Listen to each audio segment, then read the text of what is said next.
Yeah. We're ready. Yeah. All right, good. Here we are. And we're live. GM, Adrian. And only 3 minutes late. And only 3 minutes late. And nice background. And this You explains as well. exactly why we're a little late.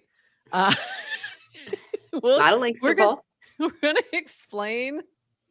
We're gonna explain in just 40 seconds on the other side of our intro. So bear with us, and we will explain exactly why our feed looks like this today. See you. Welcome to GM Farcaster, bringing you everything from breaking news to spicy memes to the deep lore shaping this vibrant digital community. More than just a show, GM Farcaster is your digital third space where the community connects, the stories unfold, and the culture thrives. Whether you're a daily caster or just dropping by, we've got the latest buzz to keep you plugged in. So grab your coffee and let's dive in with your hosts, Nanish Prof and Adrian, for another episode of GM Farcaster.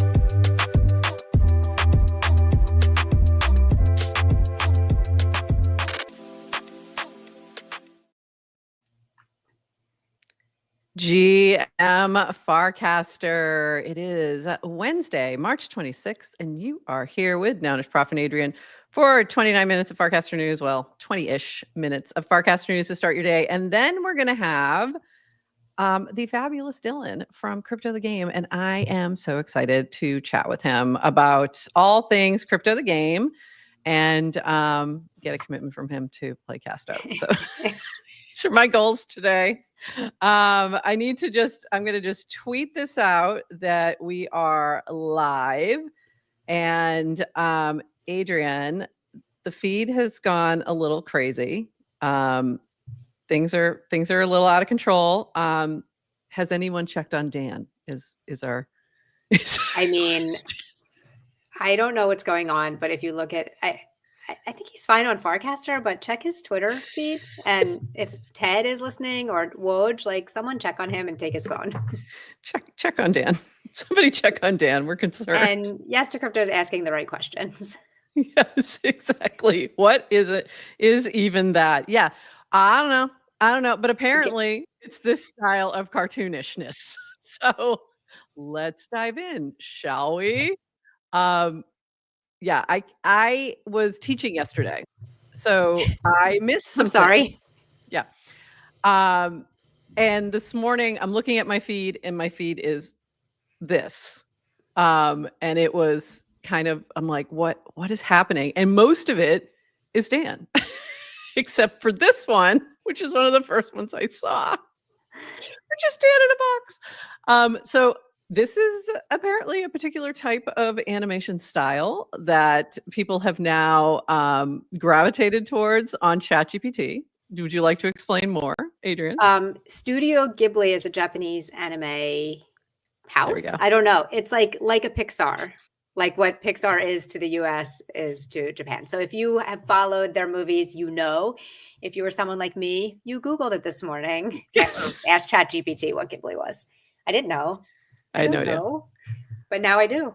And now I do. And ChatGPT, I think, just had an upgrade in its image making capabilities. So I think that is what the change was, which is the ability to. And I'm seeing people on Twitter forget even mentioning. I was saying style and Ghibli, studio style, right. But you can just say anime me, like upload a picture and say anime style. Me. Okay, that's cool. So all over Farcaster, all over Twitter, I'm seeing this as well. So it's all right. A lot. I just got a notification that. Did you get that? Warpcast degraded performance investigating. Not now. Thank you, please. Was that a push notification? Where are you? Yeah, from Telegram. So hopefully not. But what I thought, was interesting is Dan was using it with his kids. And I thought that was really cute that you can create sort of your own thing based on their ideas. And I think that's really fun way to use this. But then also, anime history. This is just so funny. And then he said, okay, I'm done. Can't beat this. And he was not done. Someone took all the ones that Dan did and put them all into one Zora post, which I thought was hilarious. Then we had, this was so funny, from Cyber Shakti, very creative. This is the picture with that you may remember of Vitalik. There was some photos happening, and this is now animated. Hilarious. I loved the family photos. Mhm. Those are really cute. Like this one, Linda's family photo. This is freaking adorable. Like I love this. This is so cute. Justin also had one with his family. Please load. Okay, good.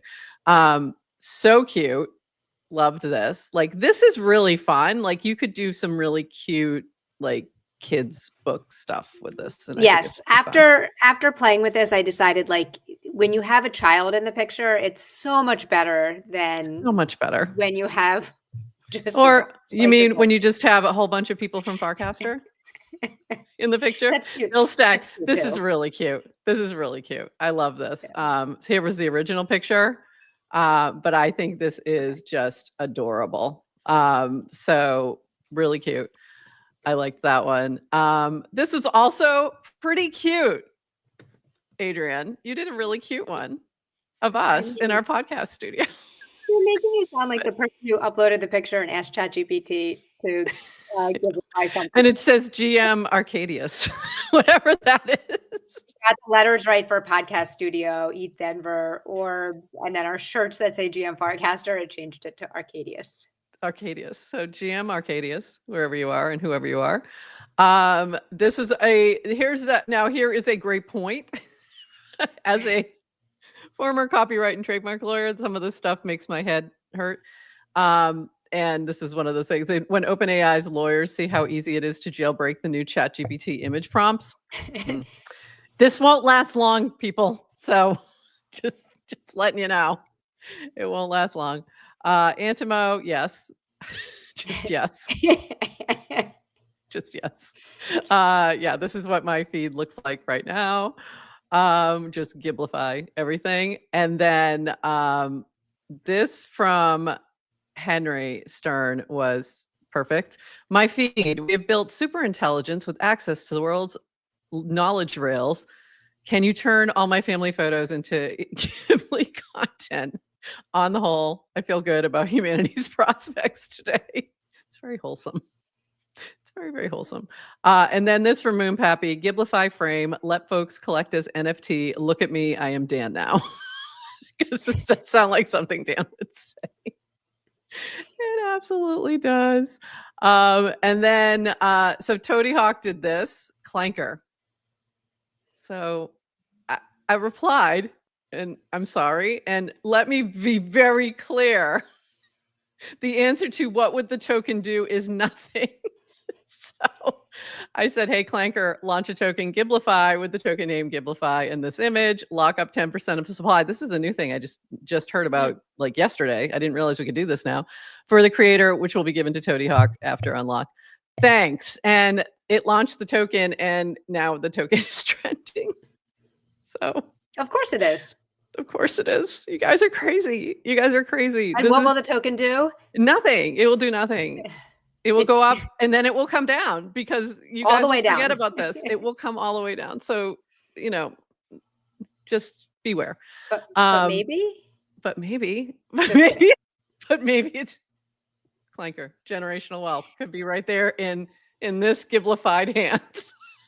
It's not. It's not, people.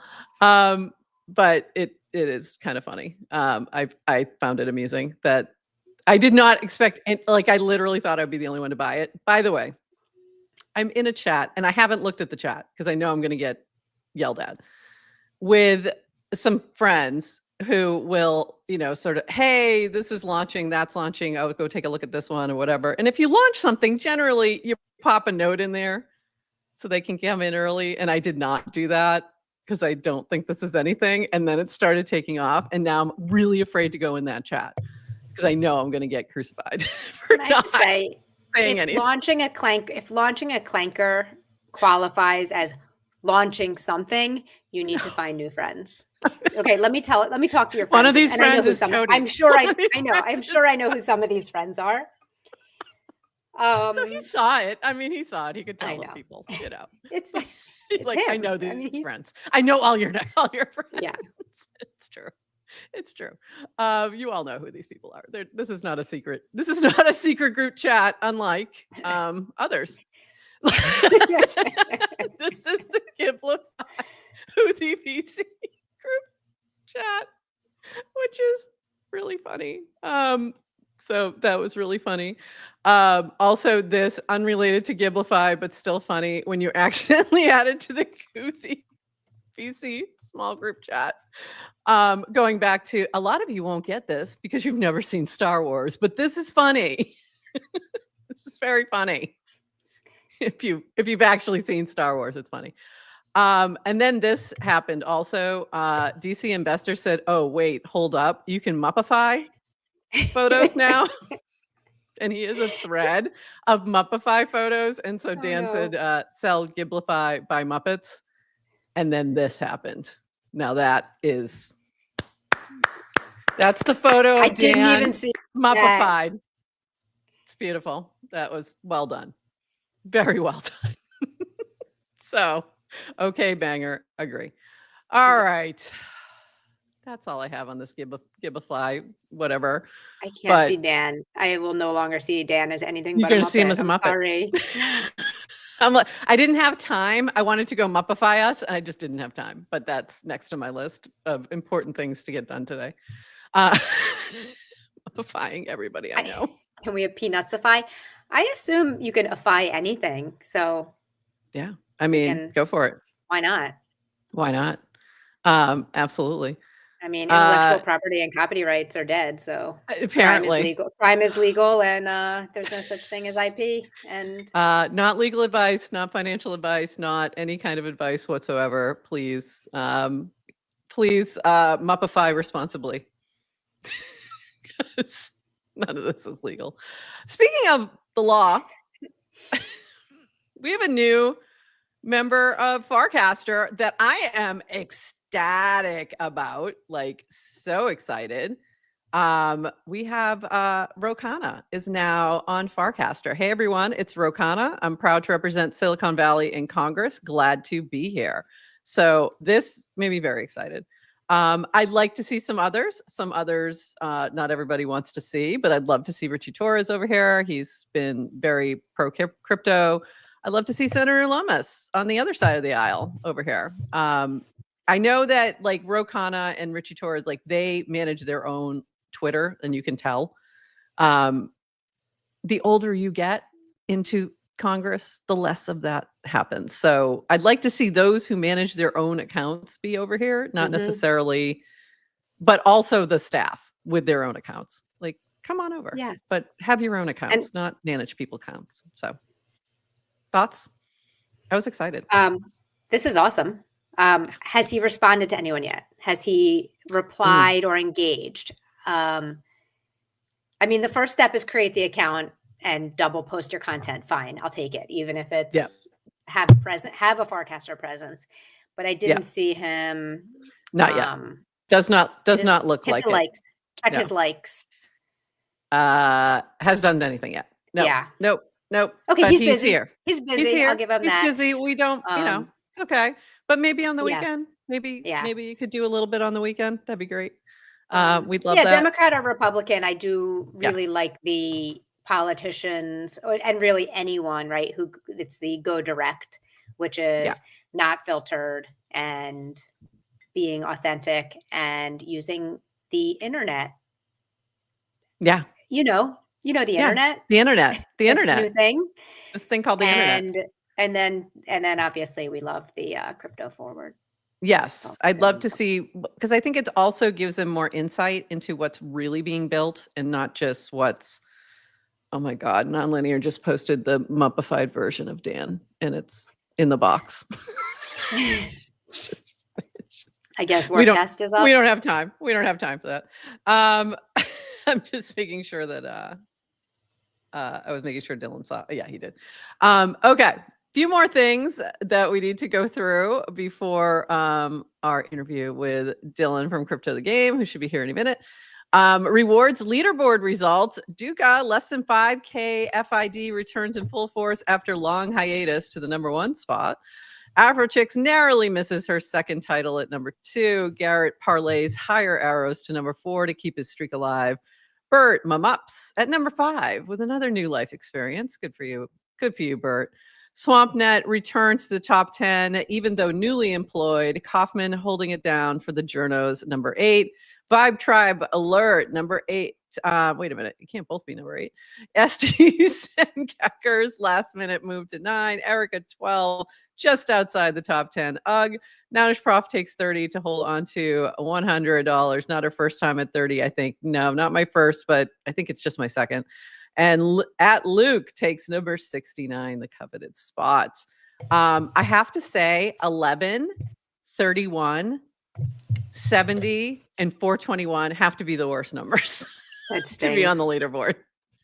I really thought I was going to fall to 31. It was an interesting experiment, though, trying to actually stay in the top 30. I usually don't make an effort. Like, I just kind of do what I do. Yeah.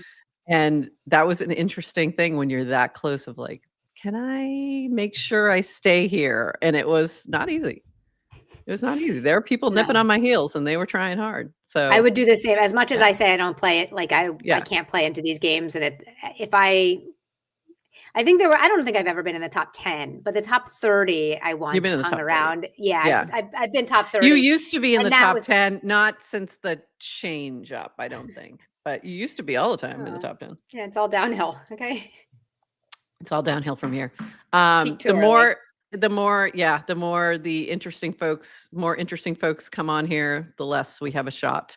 Dylan's in our green room, so we're going to whip through the rest of these little important notes and then bring him on up.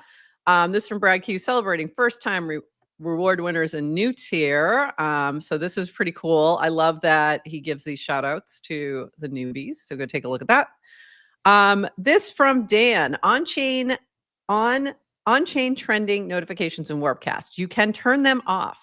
So you can turn off certain notifications. The algo is based on-chain activity in the social graph. We are iterating on the algo. There are plenty of legitimate projects that are experimenting with coins. What is legitimate is relative to each person. Plenty of people like the notifications. Some people don't. That's why you can turn it off. Fundamentally, you either believe people are capable of making decisions with information or they can't. Okay, there you go. It's in your hands. This is new as well. Recovery phrase export. You can now export your recovery phrase for your Warpcast wallet and Farcaster wallet from settings advanced. Warning, don't use this if you don't know how recovery phrases work. In other words, if you're one of my students and you found your way into Farcaster, please just don't. You're not ready for this. You could lose all your Farcaster account and all of your on-chain assets. But if you want to do it, it is in the settings. So who should use this feature? You have a Warpcast wallet, but are not able to use it due to geo restriction. 2, you are a developer and know how recovery phrases work and want to test something in your own client. 3, you are an advanced user, want to import your Farcaster wallet into another app. In all cases, if you make a mistake and store it insecurely or get tricked into inputting it into the wrong app, you will lose your account and your funds. We do not recommend using this feature unless you absolutely have to. All right, some good warnings there. Also, another update, Token Pages got an upgrade to show more context. If possible, we show token launcher, like where you launched it from, token creator, token description, if Zora, Rainbow, creation cast, if Clanker, your balance. We'll continue to iterate on this. Let us know what's missing. Very cool. Good to see the iteration. Very useful, by the way. Also, Token Pages, very useful. I had my students doing some swaps last night, and I was going to the Token Pages when they were asking me questions about certain tokens. So we did 2 kinds of swaps. One was in Coinbase Wallet, just pick something from trending. All the ones that were trending were like DRB from Banker, Cool from Board Elon, which I think was also Banker, if I remember correctly, or Clanker, I can't remember which. And there was something else that was Clanker. Oh, Dog and Me, which was a base coin. And then Tort. So I said to Emily today, I'm like, hey, Tortoise token. I'm like, if you saw a bunch of little tiny things that kind of came in a flurry, those are for my class. They all became tort millionaires last night. We're very excited about it. By the way, swapping Coinbase inside Coinbase Wallet, very easy. Teaching them how to swap on Uniswap, a little more challenging, but we did it. So they got both experiences and learned how to use both options for swapping. So it was fun, but also if you want to see how hard this is, teach somebody else how to do it. It is not easy. This from Salvino. We had the higher airdrop that dropped during the show the other day. So sponsoring the higher airdrop was worth every penny. I read every post in the higher channel today. It's inspiring to see people openly share their ambitions. The author determined to finish writing his first book, someone committing to getting fit, the founder hustling to land their first user, a creator who wants to launch their newsletter, and the person deciding it's finally time to learn how to code. Believing you're destined for more is the first step into achieving it, and there is no upper bound higher. So I really kind of love that. This was in order to get the airdrop, you had to cast in the higher channel and say what you were working on, essentially what your goal was. So I thought that was very cool. This from Linda. Higher airdrop has got to be one of the most wholesome airdrops of all time, with everyone posting their goals in higher, and I agree. So that was very cool to see. I'm excited to see more of those. This from Emma about FarCon. Things I'm excited about this week. Final week for Lightning Talk submissions. So if you want to submit a Lightning Talk, this is your last chance. Rolling out a micro grant program with some special partners to help fund community-oriented side events. Love this. Adding more side events to the FarCon NYC map and a redacted tournament. We had pickleball last year. What will it be this year? Couple more quick things. This from Octant. Next week, we're kicking off the mint of our Octant card game collection. These are the first editions Degens and Dragons cards you might have seen floating around IRL. There are 18 Octant V2 themed cards to collect starting Monday, March 31st. We're dropping 3 cards per week, Monday, Wednesday, Friday, for 6 weeks. Great timing on that. Monday, Wednesday, Friday. We like that. Minting will happen here on Farcaster, and each card will be available to mint for 1 week only. Keep an eye out for their live tweet Monday, a little teaser for now. So excited to see this coming from Octant. Really fun way to do a launch of some new things that they're doing, and excited to collect, and more info maybe next week about this drop. I mentioned Tort. This is really cool. This was Tortoise introducing Tortoise, a music collective and product studio built on Farcaster. Clanker launched a token called Tortoise Token with the ticker TORT, reserve 10% of the supply for the Creative Vault. That's when I learned about that little option, which I thought was very cool. NFA, DYOR, just thought it was a really cool thing. I'm excited to see exactly what he's building in terms of music collective. So Matt Lee, this is really fun to see. And lastly, I'm going to jump to this because this is tonight from Rachel W. We hope to see you this evening at New Creator Economy, an inspiring night at the intersection of creativity, community, and new tools for creators. Topics include SocialFi and Farcaster with somebody named Adrian. That should be interesting. Grants and creator opportunities with Emlo, creator tools and monetization with Rachel, artist talk with the iconic Made by Una. Special Women's History Month segment, Women Who Move Us Forward, featuring trailblazers Lori Madoff. She's amazing. You got to make sure you meet her tonight if you haven't already. Right. FTG Web3, Women's in Meta, and Legally Jen, Team USA, WNFC coach. Special NFT to attendees only, and the first 100 holders will be airdropped 1 million good. That's exciting. Let's build the future together. We're also going to be dropping some good to our chatters. So if you want to be nice, you could like go recast this or retweet it, or you could just keep more for yourself. It's up to you. And also we're adding some good that you can collect when you mint on pods.media now through next Wednesday. All right. Anything else, Adrian, before we bring up Fabulous Dylan? No, let's bring him up. Go to Dylan. All right, we're switching over to Dylan, bringing Dylan to the stage. Hey How's there. it going? GM, it's so good to have you here. We're so excited. Long time coming. Thank you so much for playing, for casting about it, for tweeting about it, for having me. This is a blast.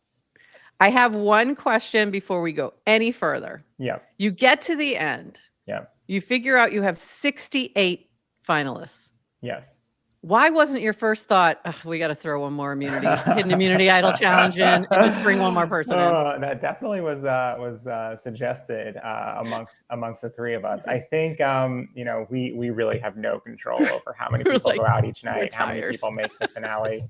No, separately tired this morning, but have my coffee here. But yeah, I don't know. I mean, that would have been an amazing meme unto itself. But really, for the culture, really happy with how it ended. I was like, for the culture, just I know, one more. So close. There were a couple snarky tweets that there were too many people in the finale, so that was my one saving grace. That there was. I thought it was going to be 3. And then it was like, wow, okay, 68. Wow. Yeah. I mean, that's wild. If you consider it a touch grass day, and the first day is basically no one goes home. It's kind of except for the people who didn't bother to connect Twitter. Yeah, exactly. You had one job.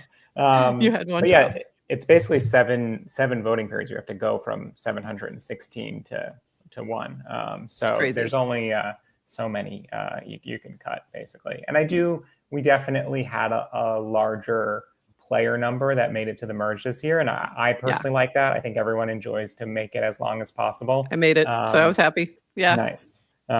Adrian, when did you get out? I think let's 3 talk days. about that. Oh, also nice to meet you. I know. Nice to meet you. The Nounish professor. I don't know what you go by, but we met at Consensus last year. But Adrian, nice to meet you. Yeah, just Adrian. Cool. She goes by Adrian. I go by Prof. Nice, but Prof. Adrian made it to the swap, and then somebody asked her Connect Collab Lab to enter into a Telegram, and she's like, "I'm good." Brutal. That was it for her. I want to defend myself, but I can't, because that's kind of what happened. But I could have, I actually realized I could have worked my connections to probably been safe that night. But I realized at that moment, I was not going to I wasn't in it for there's no way I could have committed. I was already going to get kicked out of my family. And I think we were fired from my job, DMing or DCing a bit before it went live. And I know you were initially on the fence. So thank you so much for eventually. I gifted her a token. So I bought 3. Okay. I gifted one to her because I was like, do you want it before I find somebody else for it? And then the other one, we had sponsored Chompix, who's an esports player. Nice. So we sponsored him to play. And he did awesome. He did incredible with pinball and all this. And then they voted him out. They were just like, I know. I never know why folks are going to get voted out, but I do think it's risky to be too bad at the challenges, but it's also risky to be too good at the challenges because you're almost perceived as a threat.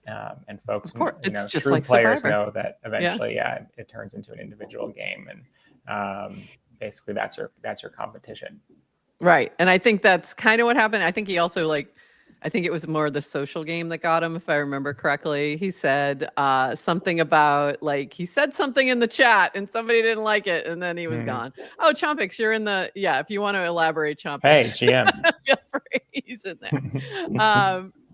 So it was great to be able to sponsor him to play. And I think that is when we'll talk about if you do this again, or if you do something a little different. I think brands should really lean into that, because there were a couple other folks that I know were sponsored by their business or whatever to play. Yeah. And I think it's a great way to, get that out there, network with other folks that maybe haven't met before. I met so many people. It was great. Yeah, so. I think I've seen it go both ways. Either brands, I guess 3 ways. Brands play as the brand, which I thought was really cool this season. MoonPay was playing as MoonPay. That was surprising. Which was really fun. But I've seen folks be able to basically expense their entry ticket because it's such good networking in BD.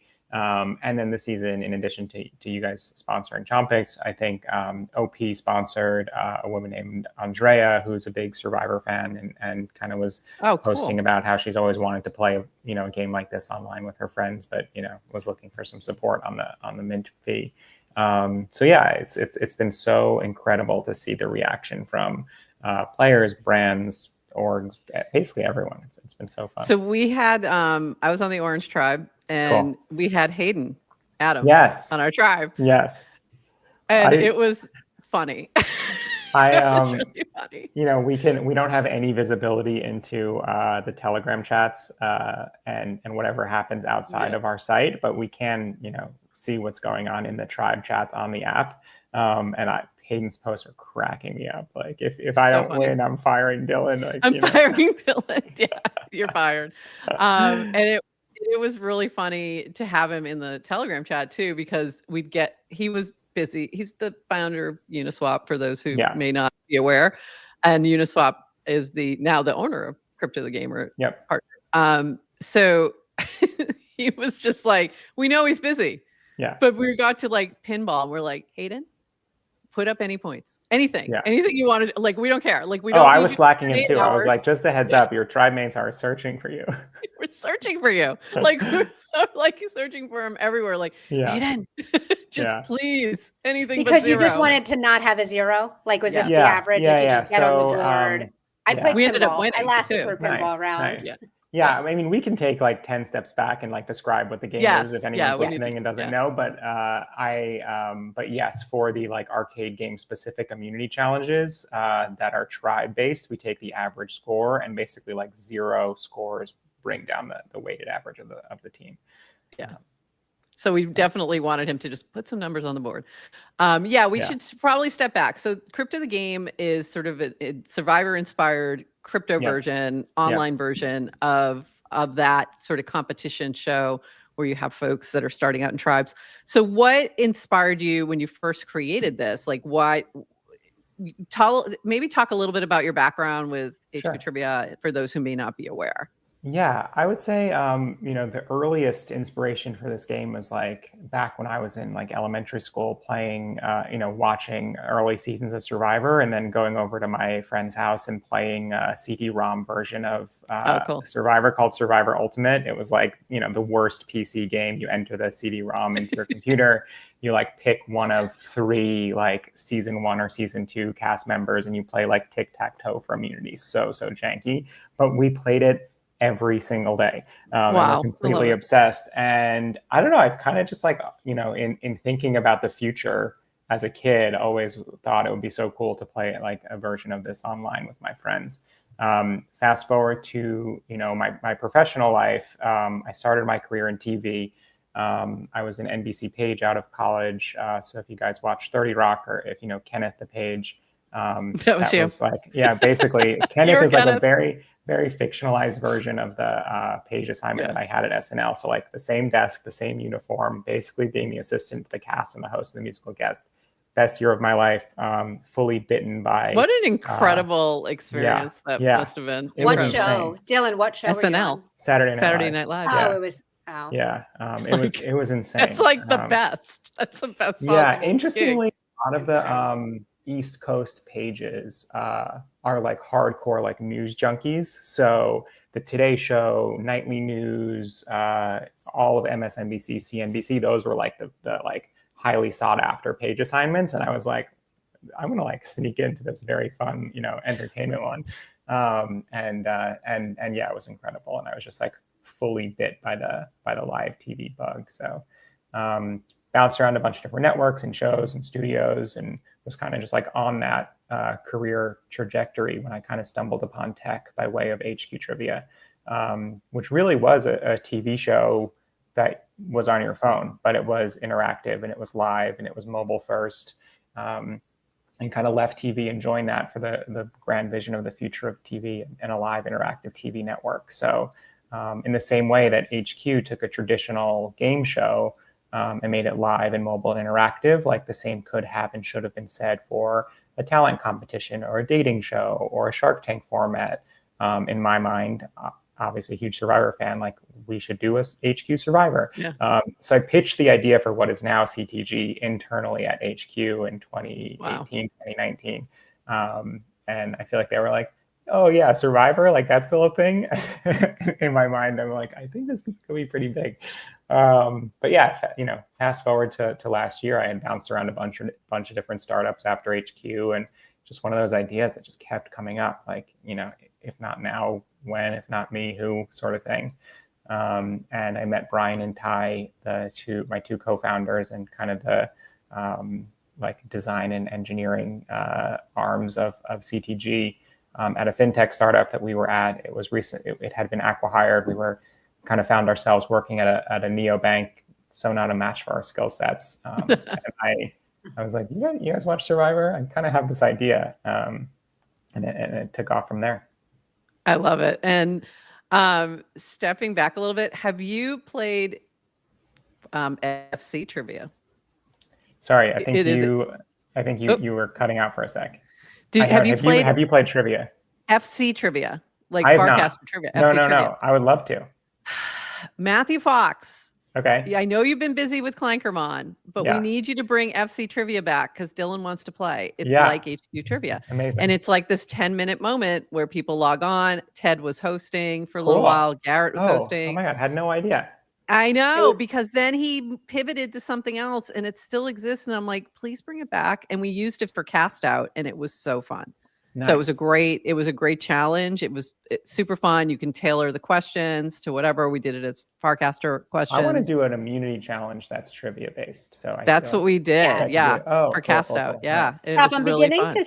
I'm beginning to think you started a podcast just so you could have a platform to bully Matthew Fox into bringing HQ trivia. Bring it back. I want trivia trivia back. Yeah, I'm like, same. Please, Matthew, bring it back. Let us run it for you. Like, we'll do it. You can just work on your thing. You don't have to do anything. Just give us the keys. Anyway, so that was it's been really fun to play. I love that you started this. So this is the third season. I missed the first one. I was totally just missed the whole thing. Like, I watched what was happening, but I kind of saw it late and didn't jump in. And then the second season, I thought about playing, and then I went, okay, I don't have time. There's no way I have time to do this. So I didn't. But I loved watching it. Yeah. And I loved listening to the Boys Club podcast about it. Clearly. When it was like, I saw that when it was like the next day or that night, you get it that night or whatever it was. Yeah. And I loved that. That was like added such a value. But this year, having the live stream of it right after the vote I thought that was great. That was their idea, because a lot of, just like selfishly, a lot of friends and family would like listen to the podcast the next morning, none of which are on X as chronically as I'd say all of us are. And when they kind of pitched the idea of doing it live right after the vote, I was like, I don't know how many people, but like thousands of people were tuning in. It was perfect. It was such a great idea. It was so cool I've never played. I've never been in a room with someone who's been playing. So the fact that they went live before they knew the results of each voting period and like seeing the genuine like stress and anxiety and relief like before, during, and after each voting period was incredible. So they were playing. Yeah. And they were fully documenting they were finding out their journey in real time. Yeah, it was so cool.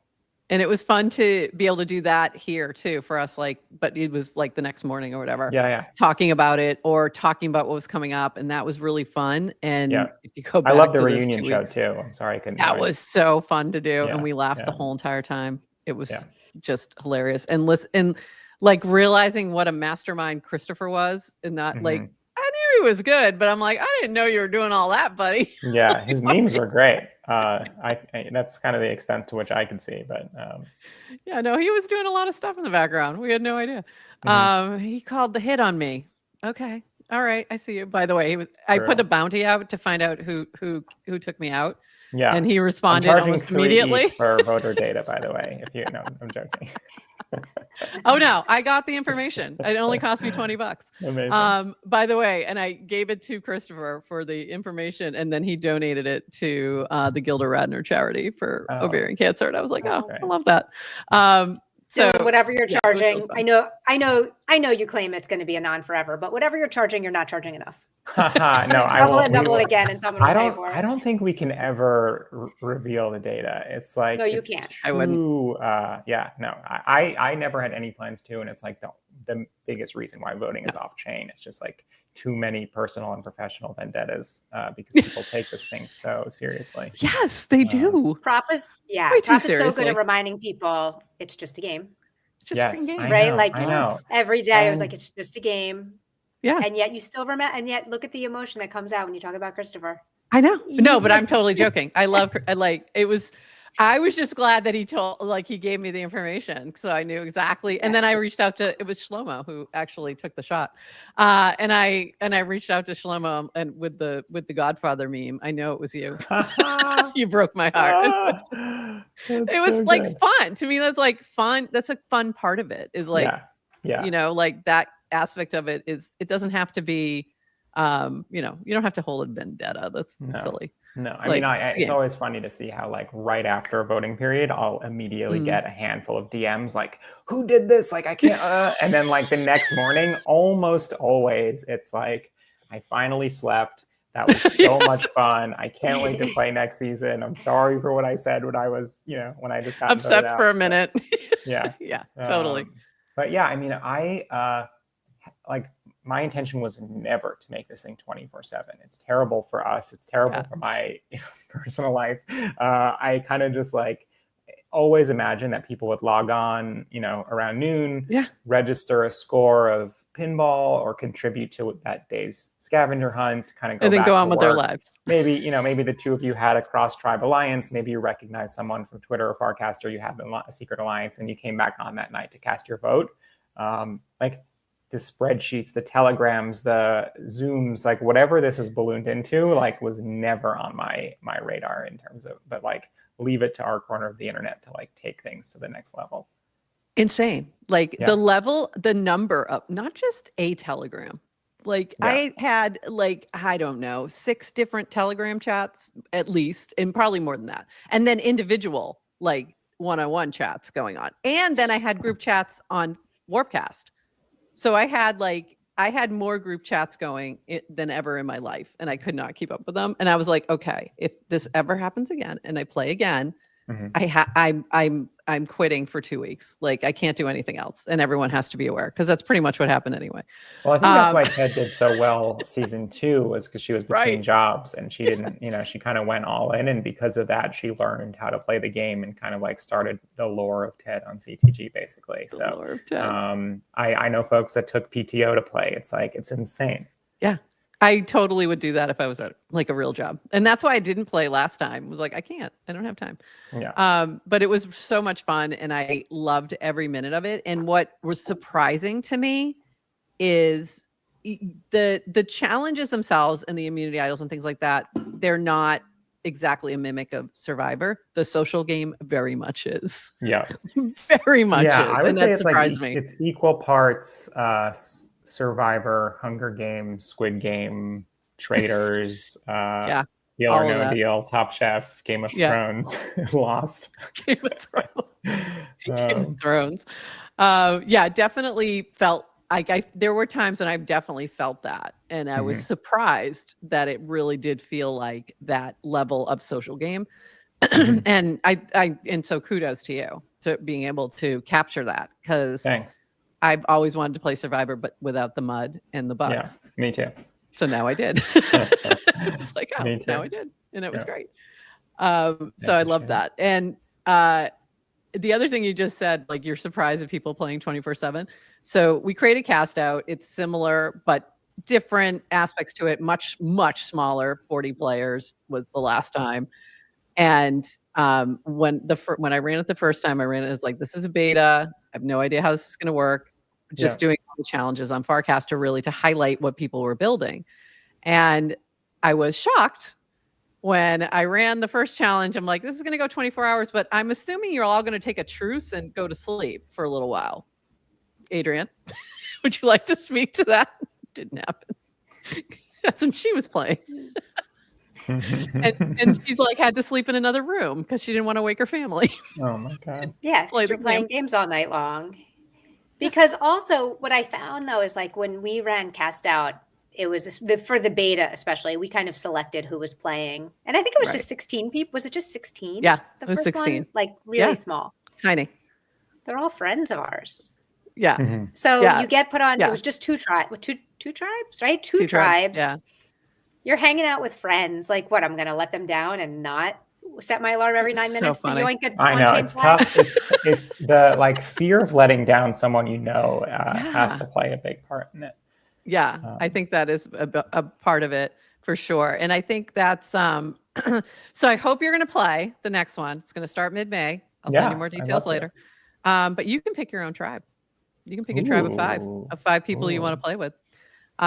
So I'll let you figure that out. It could be your own little tribe. Cool. So that's a little bit of a difference, but I do think it was really fun. And one of the things I want to dive into you with is you wrote a blog post, and let me bring that up, about how this changed your perspective of Farcaster.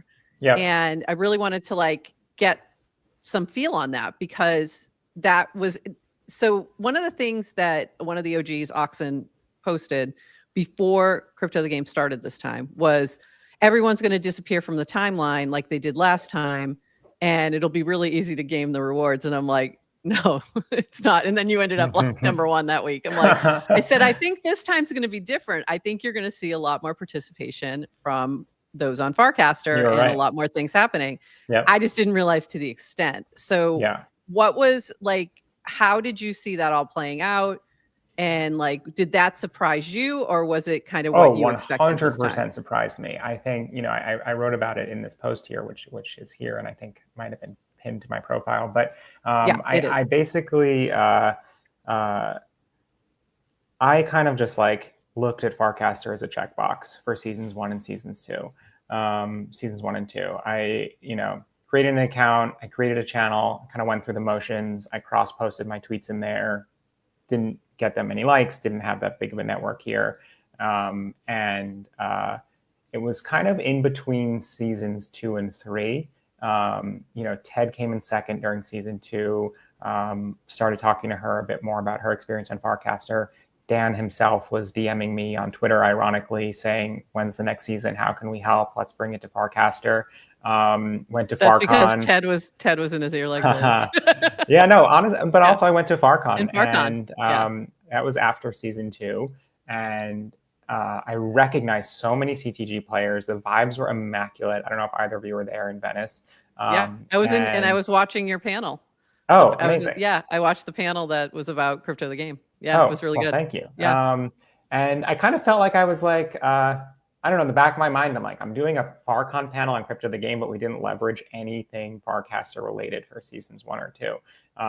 So yeah, I kind of just like said, let's basically like lean in, try it out. Worst case scenario, we get incremental distribution and a couple more players see it. I had no idea the extent to which it would basically like supercharge everything.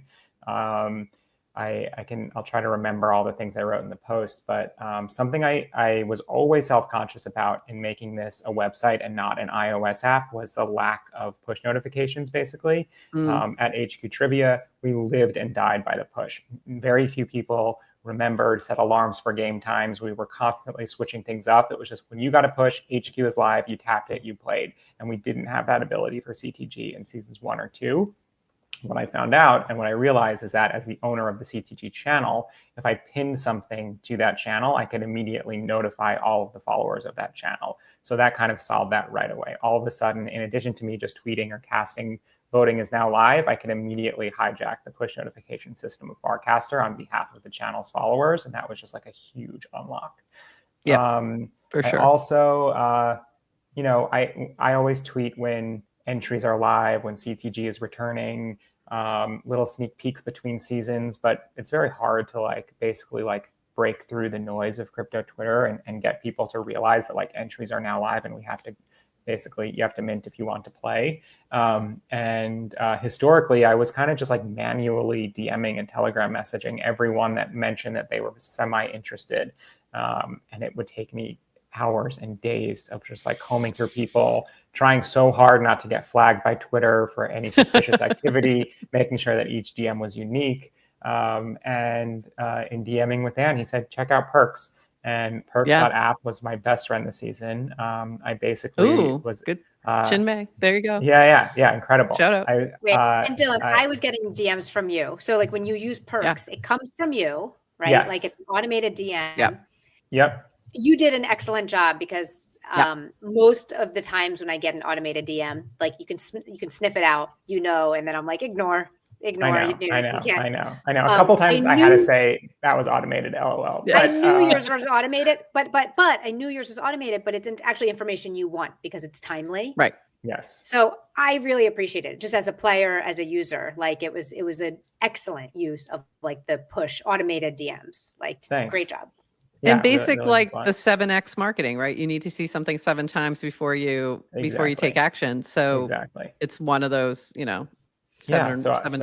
I basically like was able to pull the wallet addresses and then match them to the FIDs. And I'm the least technical person ever. And it was like pretty easy to basically just create audience segments of my followers, the channel's followers. You could even look at the NFT holders of season 1 and season 2 to pull previous season players. And I kind of just like tailored the message to whoever was in that segment. Like, hey, if you want to run it back, hey, I see you follow the channel. Hey, just FYI. Hey, I saw you posting everything about Survivor.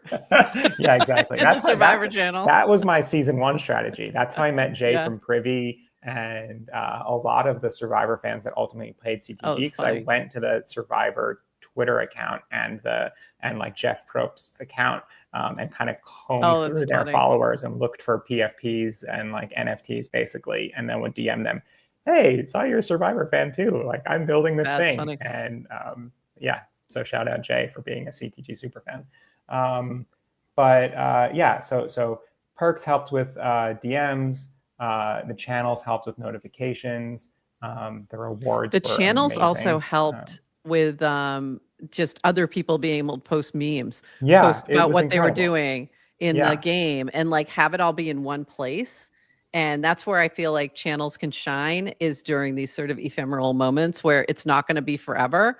But during this moment, it's going to be the channel you go to the most if you're a player, or even if you're not a player, if you're just interested, like what's happening, what's going on, why am I seeing all this stuff? And then you know where to go and find all the details. But you could see everyone else casting about it and sharing like their memes, their experience, and it felt more like you were having a shared experience. Yeah, and it made it really fun. Yeah, and honestly, everything else was so great. I don't, I feel like I'm preaching to the choir here, but like having the mint in the frame and having, just like removing that friction of having to go to an external website and being able to tap to mint in a couple of clicks. I had never heard of starter packs before the season started, so it was very cool to basically see like the equivalent of a Twitter list and be able to follow everyone on that list individually in one button, as opposed to following the list itself and never check like I do on Twitter. So did you see Caster Island too? I did. Created? That was amazing. Amazing. Yeah. And that couldn't happen without the Farcaster like integrations. Like you couldn't pull that information. I was checking it. I was checking it throughout the season to see who was alive, who had immunity, who didn't. It was so much more user friendly than like our data. It was great. Was afraid to like fully promote it. Sure, because you never know what's going on. Because I don't know. Like betting's always a gray area. But I was definitely like an anonymous lurker on that site for sure. Yeah, it was super useful site. It was really useful, and I loved it. There were all these little things that you could pull from the tools that we already have that exist over here that could be integrated that were, I think, super helpful. They launched a Clanker token for Caster Island. And I remember I was like laughing at myself, like Caster Island's going to make more money from CTG than CTG. I don't think it did, but yeah, they did launch one. No. They did launch one. It could have happened though. It could have happened. I know. I just launched something this morning that is going crazy, and I'm like, why? What is wrong with you people? Because we're degens. But it's fun. And I think there's like just other things that we can see expand on something like this, that it makes a lot of sense to have that integration for sure. Yeah. So I was really happy to see it. I thought it was fantastic that so much more was happening on Farcaster, and I expected it to happen.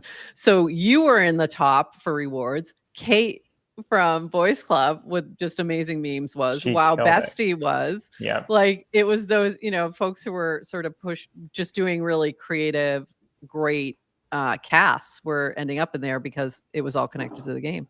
Yeah, I need to come up with a post-season reward strategy.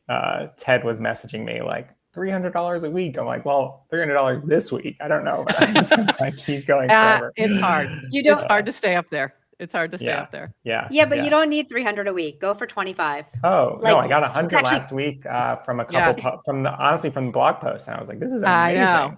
I was watching you because you were like hovering near me. I'm like, he bumps me down. I'm gonna be mad. I know. I'm just kidding. And so same thing with Kate. I'm like, Kate, I thought you were done. Yeah. It was the touch grass day did me in because I, as everyone else hopefully did and should have, like I completely logged off for the day and I slipped from the top spot. And it's so funny because the top 10 people get the same amount of money and, $300. But having that number one spot is. Oh, it's like, nice. I was like, I think a very little bit of what CTG players feel when there are like leaderboard based challenges. And I was like so competitive.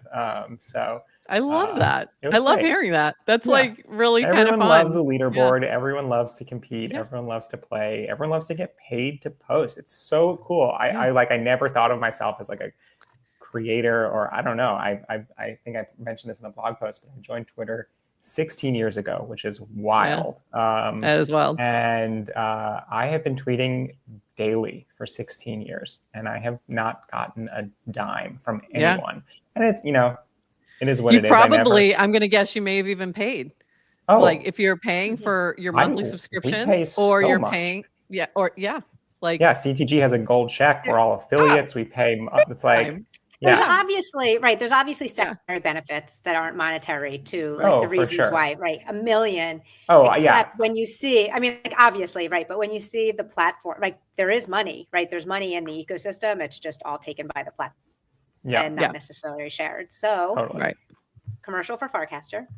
Yeah, and just to be clear, I would have written the exact same blog post and given it the exact same love if there were no rewards. It was that impactful for CTG Season 3.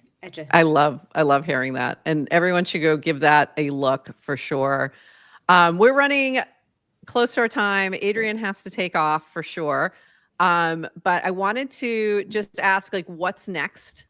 And are you doing a Season 4? You mentioned maybe shifting to a different style. What do you think? I'm gonna pop off and listen as a listener. Cool. Okay. I gotta catch a train. Great to meet you. Bye. Does Adrian have a day job? No, this is her day job, but she has a meeting. Cool. This is our full-time gig. I was getting train PTSD from my commuting. Yeah, she's heading into the city for a meeting. Cool. And she's doing a base meetup tonight as well with a few folks. Yeah. What's next? I honestly don't know. I think like the idea for Season 1 of CTG is something I've had my entire life. I thought of the idea for Season 2, which was an on-island before Season 1 even went live. Loved it. During Seasons 1 and 2, we always toyed around with the idea of a Resurrection Island, very heavily inspired by Redemption Island.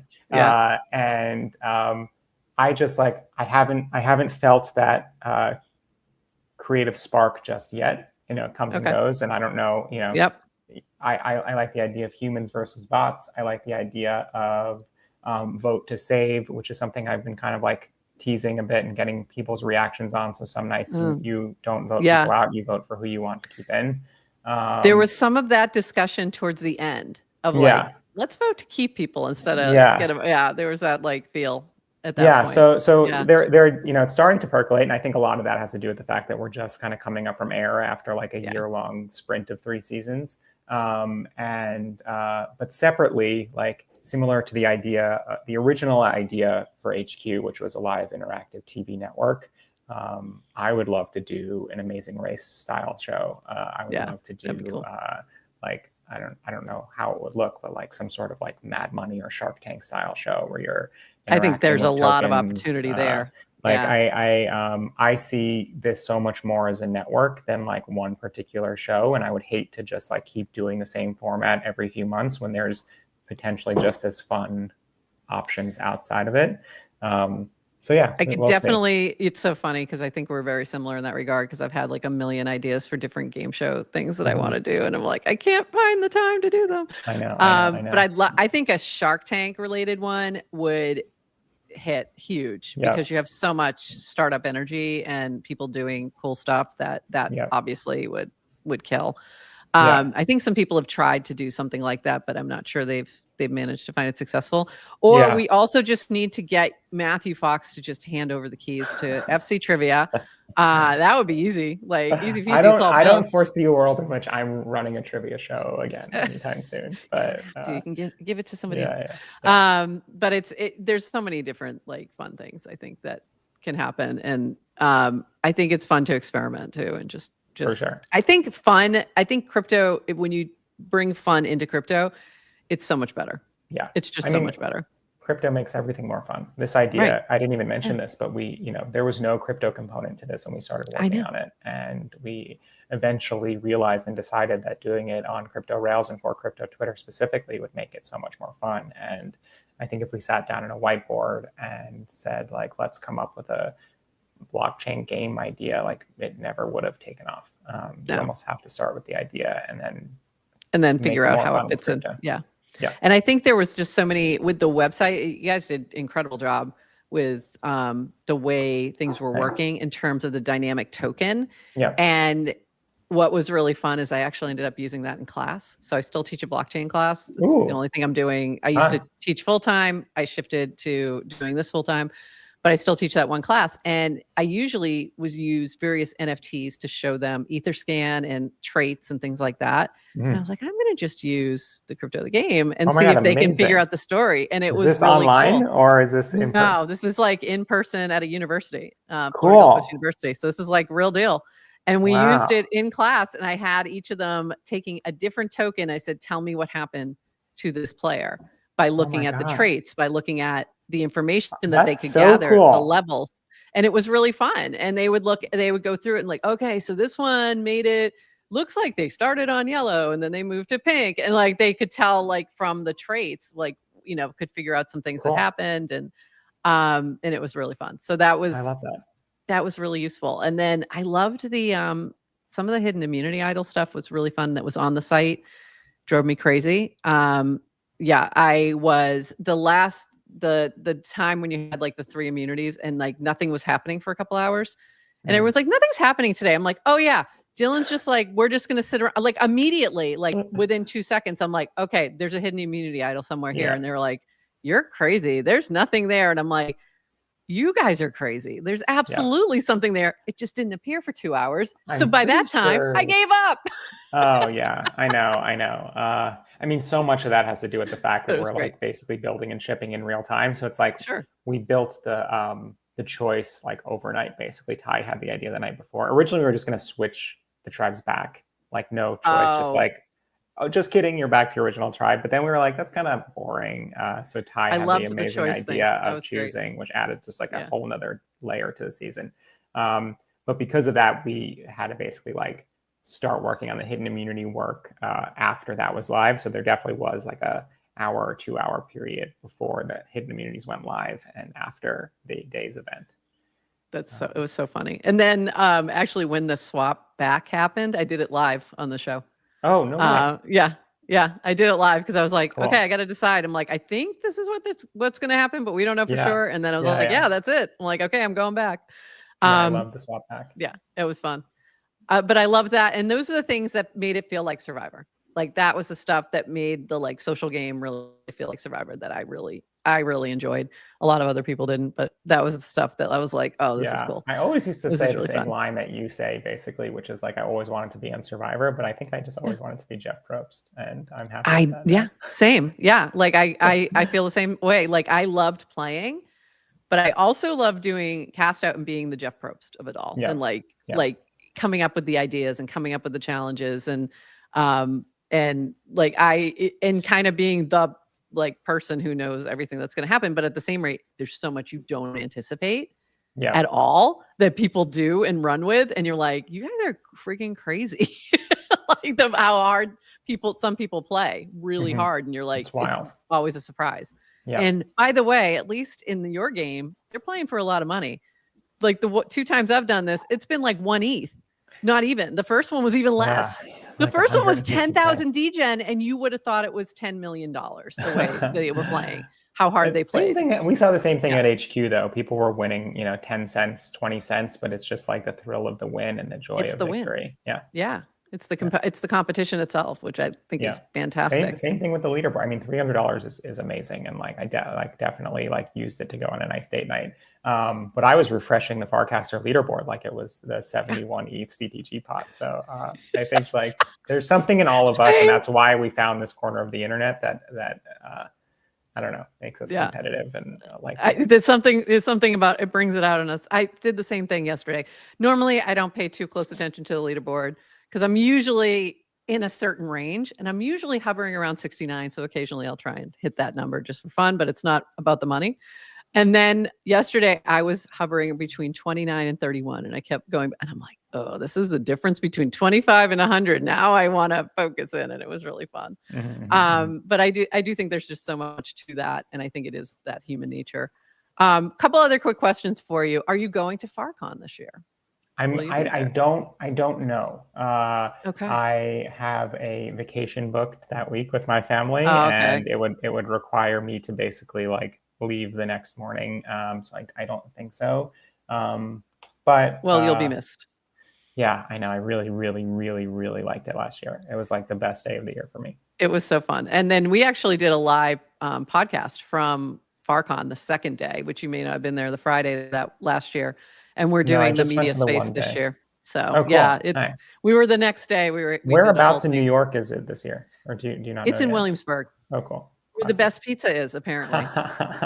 No, I mean, I'm partial to the meatball parm hero at Best Pizza, but I don't necessarily think it's the best pizza. I know. You know why? Do you know why I know that? Because I hunted down your tweet that said what you thought was the best pizza in Williamsburg, and I called them on the phone, or something, and I was like, and I couldn't get anybody on the phone, and I'm like, I think I'm down the wrong rabbit hole here, guys. Pull me out, like find something else. But it was just one of the ones that you tweeted. I'm like, I found this tweet.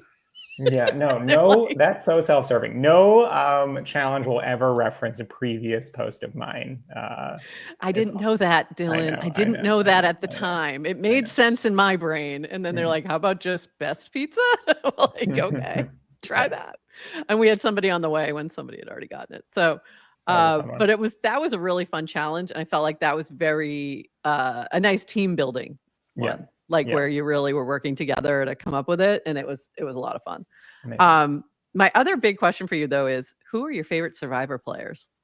Parvati came to my mind first. I had signed photos of Rupert and Boston Rob and Colby in my room as a kid. So love all of them. Those are old school, iconic. I mean, you can't not shout out Sandra, who's won twice. The queen.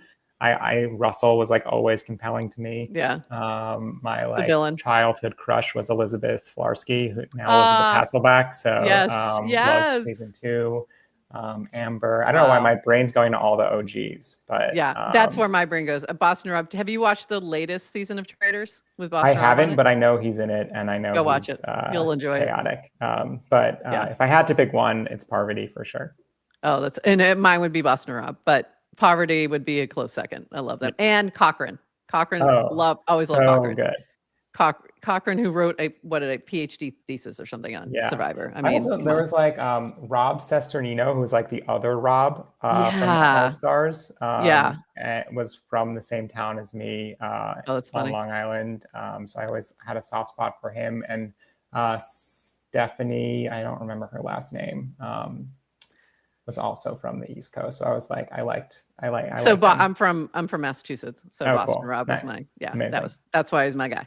But that I was always curious about that, like what your faves are. But Parvati, she's great, and she played one of the seasons of Traders, which I hadn't watched yet, and she won. Yeah. Oh, Suri also. Right? I like Suri. Suri. Yes, I think that's probably how I was playing. I think I was a Suri kind of player. Like, I'm probably not going to win the challenge, but I'll help you as much as I can. But I'm going to play this social game like nobody's business. Yeah, like you're not even going to see me coming. I think that was probably the closest gameplay person, and I think that Ted is like a poverty Boston Rob level kind of player is where I put her for sure. Yeah, I don't have any insight into the like shenanigans and backstabbing, but I feel like she like I don't know if she like orchestrates backstabbings the way that they do, but maybe she does. True. I don't know. Maybe I think she does a little bit more than we realize. I mean, you have to. She's win playing hard. It's a very hard game to win. Well, this has been a blast. Thank you so much thanks for coming, Thanks for playing, joining us. It's been so much fun. And Cool. so much fun. And I'm excited to have you play Cast Out. Yeah. By the way, you get the full weekend off. If for real. Nice. Okay, great. For real. I swear. Yeah, just let me know when it goes live. And I'm going to give you all the details. Use coming perks soon. to automate your DM. I might have to. I hadn't thought about that. I may have to do that. It's a little different, much smaller. And it's a great way for us to show off what people are building on Farcaster. Cool. So that's really the goal. And thank you so much. It's been amazing having you here. And with that, everybody, we'll be back tomorrow with Shane Mack from XMTV. Cool. Adrian and I, and we'll see you then. And with that, everybody, bye-bye.